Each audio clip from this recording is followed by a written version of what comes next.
और हम जो है वो अमेरिका और इसराइल के ऊपर पहले ही शक हमें था कि ये दोनों जो है सिर्फ मुज़ाकरात खेल रहे हैं और हकीकी मुज़ाकरात से हकीकी अमन की तरफ जाने के लिए इनका कोई इरादा मौजूद नहीं है। और जो कुछ भी हो रहा हो अमेरिका की तरफ से तरतीब दिया गया है और यही कशीदगी में दोबारा इजाफे का भी बायस है। और इसके साथ साथ उन्होंने कहा कि अगर अमेरिका दोबारा कशीदगी का बायस बना तो इसका जवाब जो है वो खित्ते के अंदर दिया जाएगा। इसके साथ साथ ईरान की जाने से एक बड़ी कार्रवाई और भी की गई है। ईरान ने आबनाए हॉर्मज़ को अब मुकम्मल तौर पर बंद कर दिया है। अब ये एक बहुत बड़ी डेवलपमेंट वहाँ से सामने आ गई है। आबनाए हॉर्मज़ टोटली बंद कर दिया है। अब किसी किस्म की वहाँ से तेल और दीगर जो ट्रेड करने वाले जो वेसल्स हैं उनकी आमद-ओ-रफ्त जो है वो रोक दी गई है। और दूसरी बड़ी कार्रवाई ईरान ने क्या की है, ईरान ने पहले ही बता दिया था कि इस जंग को हम खित्ते से बाहर तक भी लेके जाएंगे और खित्ते के अंदर जो हमारे वफादार फोर्सेस है वो अगर इस जंग के अंदर शामिल हो गए तो उसके नताज बड़े संगीन होंगे।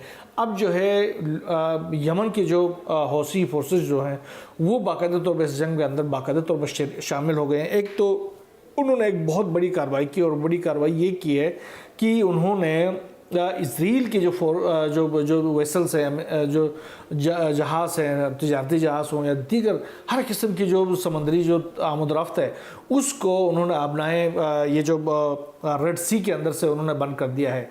बाबुल मंदब से उन्होंने बिल्कुल इसको क्लियरली बंद कर दिया। और दूसरा उन्होंने एक बड़ी कार्रवाई की है, इसराइल के ऊपर मिज़ाइल दागे हैं और ये बड़े अरसे बाद उन्होंने मिज़ाइल दाग कर अपनी बाकायदा तौर पर इस जंग के अंदर अपनी शमूलियत का ऐलान कर दिया है। तो ये एक बहुत बड़ी डेवलपमेंट सामने आई है। अब ट्रम्प जो है वो लेम एक्सक्यूज़ बकौल ईरान के वो दे रहा है और ट्रम्प ये कह रहा है कि दोनों फरीक जो है वो फौरी तौर पर जो है वो जंगबंदी करिए, शूटिंग बंद होनी चाहिए, वो लफ्ज़ वो ये कहते हैं। और उसके साथ साथ वो कहते हैं कि अब बस ईरान ने जो हमले किए थे उसके नतीजे में वहाँ पर इसराइल ने उनको इंटरसेप्ट किया और इसराइल में कोई नुकसान नहीं पहुँचा और अब इसराइल जो है जवाबी कार्रवाई ना करे। पहले दोनों ने ये कहा लेकिन इसराइल ने जवाबी कार्रवाई की। ईरान ने भी कहा था कि अगर जवाबी कार्रवाई अब इसराइल को दोबारा से नहीं करना चाहिए, ना ईरान के ऊपर जवाबी कार्रवाई करनी चाहिए, ना लुबनान के ऊपर कोई कार्रवाई करनी चाहिए। लेकिन इसराइल ने लुबनान के ऊपर भी कार्रवाई की और ईरान के मुख्तलिफ शहरों के ऊपर भी हमले किए।